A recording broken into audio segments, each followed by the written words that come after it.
Hello നമസ്കാരം. മരേടൻ YouTube ചാനലിലേക്ക് ഏവർക്കും സ്വാഗതം. ഇന്ന് ഞാൻ ഒരു പെൻസിൽ ഡ്രോയിങ് ആണ് ചെയ്യുന്നത്. അത് ഗ്രിഡ് ഇട്ടാണ്, ഗ്രിഡ് മെത്തേഡിലാണ്.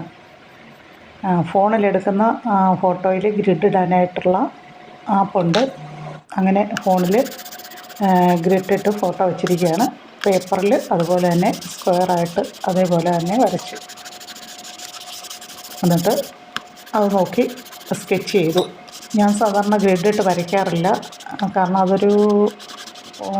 അതാണ് ഏറ്റവും നല്ലത്. വരയ്ക്കുന്ന പടം അതേപടി കിട്ടാനായിട്ട് ഏറ്റവും നല്ല മെത്തേഡ് ഗ്രിഡ് ഇടുന്നത് തന്നെയാണ്. നമ്മൾ ഗ്രിഡ് ഇട്ട് ചെയ്യുമ്പം നേരത്തെയൊക്കെ ഞാൻ പഠിച്ച സമയത്ത്, ഞാൻ ഒരു 35 വർഷത്തിന് മുമ്പാണ് ഡ്രോയിങ് പഠിച്ചത്. അന്നൊക്കെ പാസ്പോർട്ട് സൈസ് ഫോട്ടോയൊക്കെ വലിയ ഫോട്ടോ ആയിട്ട് വരച്ച് കൊടുക്കണം, വരയ്ക്കണം. അങ്ങനെയാണ് വരയ്ക്കാറ്, ഫോണ് ഉപയോഗിച്ചല്ലല്ലോ.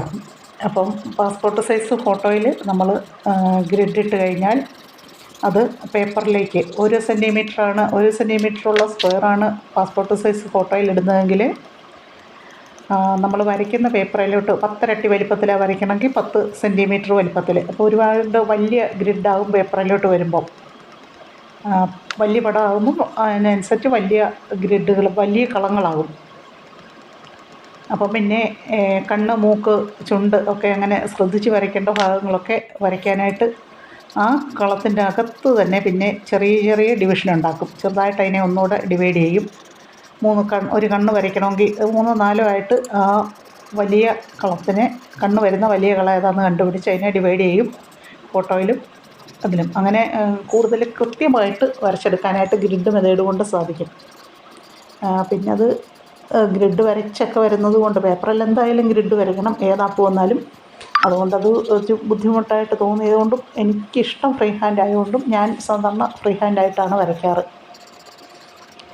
ഫ്രീ ഹാൻഡായിട്ട് വരയ്ക്കുമ്പോൾ ഉള്ളൊരു പ്രത്യേകത എന്ന് പറഞ്ഞാൽ, അത്ര കറക്റ്റായിട്ടൊന്നും ചിലപ്പം കിട്ടണമെന്നില്ല.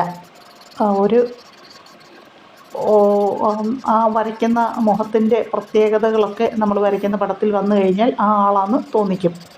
അതല്ലാതെ കൃത്യമായിട്ട് നോക്കി വരയ്ക്കുന്ന പടം പോലെ ആവണമെന്നില്ല. ഗ്രിഡ് ഇട്ട് വരയ്ക്കുന്നതാണ് ഒരു ഫോട്ടോ ഒരാൾക്ക് വരച്ചു കൊടുക്കാനാണ് ഉദ്ദേശിക്കുന്നതെങ്കിൽ ഗ്രിഡ് ഇട്ട് വരയ്ക്കുന്നതാണ് ഏറ്റവും നല്ലത്. ഞാനീ പടം സ്റ്റെമ്പ് പൗഡർ, ചാർക്കോൾ പൗഡർ ഉപയോഗിച്ച് ആണ് അതിൻ്റെ ബാക്ക്ഗ്രൗണ്ടൊക്കെ ചാർക്കോൾ പൗഡർ കൊണ്ട്, സ്റ്റെമ്പ് കൊണ്ട് ഇങ്ങനെ സ്പ്രെഡ് ചെയ്യിച്ച് ആണ് ബാക്ക്ഗ്രൗണ്ടൊക്കെ വരച്ചിരിക്കുന്നത്.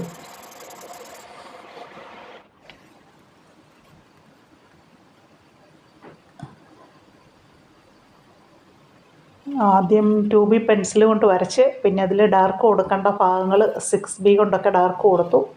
ഫൈനലായിട്ട് 4B കൊണ്ട് ഡാർക്ക് ചെയ്ത്, പിന്നെ ഫൈനലായിട്ട് ഒന്ന് 6B കൊണ്ടും കൂടെ ഡാർക്ക് ചെയ്യുന്നുണ്ട്. എന്നാലും എൻ്റെ പടം അത്ര ഫിനിഷ്ഡ് ആയെന്നൊന്നും പറയാനൊക്കുന്നില്ല.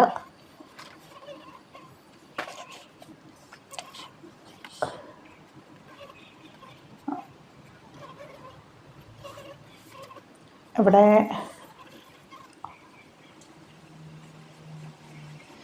സ്റ്റെമ്പ് കൊണ്ട് ചെയ്യുമ്പം ചിലപ്പം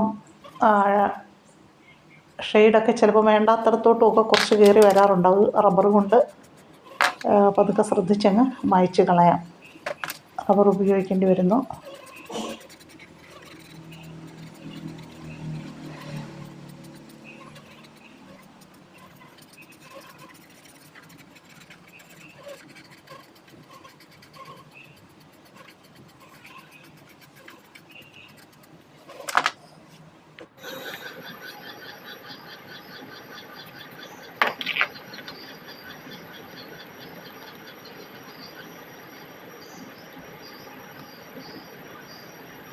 പുരികയൊക്കെ ഒന്നുകൂടെ ഡാർക്കാക്കി കൊടുക്കുകയാണ്. അതുപോലെ നന്നായിട്ട് ഡാർക്ക് വരുന്ന ഭാഗമാണ് കണ്ണിനും മൂക്കിനും ഇടയ്ക്കുള്ള ആ ഭാഗത്ത് ഷെയ്ഡ് വരുന്നത് കൊണ്ട് അവിടെയൊക്കെ കുറച്ചുകൂടി ഒന്ന് ഡാർക്കാക്കുകയാണ്.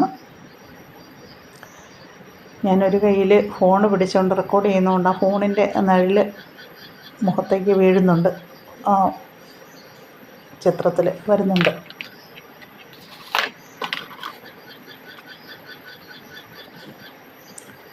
മൂക്കിൻ്റെ സൈഡിലൊക്കെ ആ ഡെപ്ത് കൊടുത്തത് ഒന്നുകൂടെ സ്റ്റെമ്പ് ഉപയോഗിച്ചൊന്നുകൂടെ ഒന്ന് യോജിപ്പിക്കുകയാണ്. അല്ലെ പെൻസിൽ വര അതേപടി കിടക്കും. അതുകൊണ്ടൊന്ന് സ്റ്റെമ്പ് ഉപയോഗിച്ചൊന്ന് അലിയിച്ചെടുക്കുകയാണ്.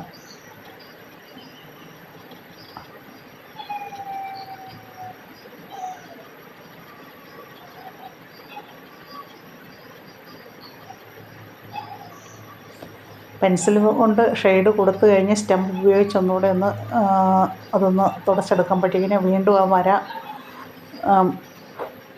ഒന്നുകൂടെ ലൈറ്റായി മാറും.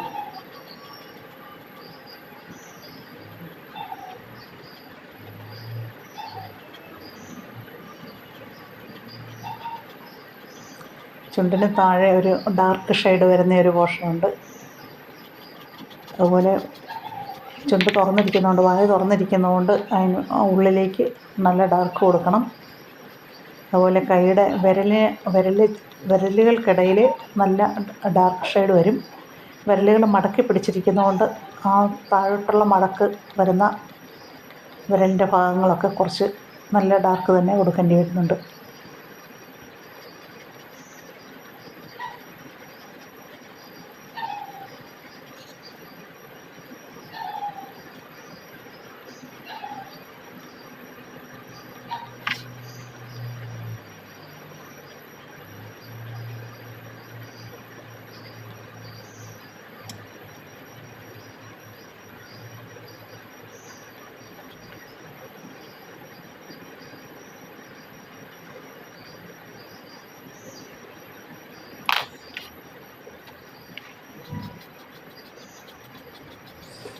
പെൻസിൽ കൊണ്ട് കൊടുത്ത ഡാർക്ക് ഷെയ്ഡൊക്കെ ഇനി സ്റ്റെമ്പ് ഉപയോഗിച്ച് ലയിപ്പിക്കുകയാണ്. അല്ലെങ്കിൽ ആ വരവരയായിട്ട് അങ്ങ് കിടക്കും. അതൊന്നുകൂടെ ഒന്ന് കുറച്ചുകൂടി ഒന്ന് ലയിപ്പിച്ചെടുക്കുകയാണ്.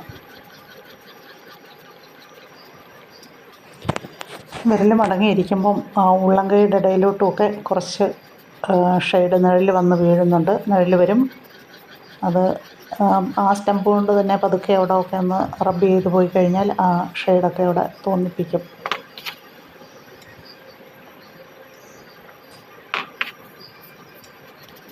വീഡിയോ ഇഷ്ടമായാൽ ലൈക്ക്, കമൻറ്റ്, ഷെയർ ചെയ്യണം. അതുപോലെ എൻ്റെ ചാനലൊന്ന് സബ്സ്ക്രൈബ് ചെയ്യുക. അവസാനം വരെ കണ്ടതിന് വളരെ നന്ദി.